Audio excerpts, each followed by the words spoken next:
Breach ఏదైతే అయిందో ఆ బ్రీచ్ కూడా చాలా వరకు క్లోజ్ చేశారు, 2 క్లోజ్ చేశారు.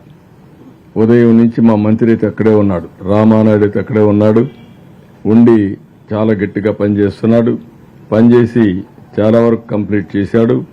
ఇంకా మిగిలింది ఈరోజు రాత్రికి కానీ రేపు మార్నింగ్ కానీ పూర్తి చేస్తాడు.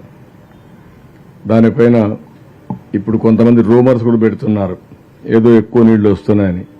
నీళ్లు రావడం లేదు, చాలా వరకు కంట్రోల్ అయిపోయింది.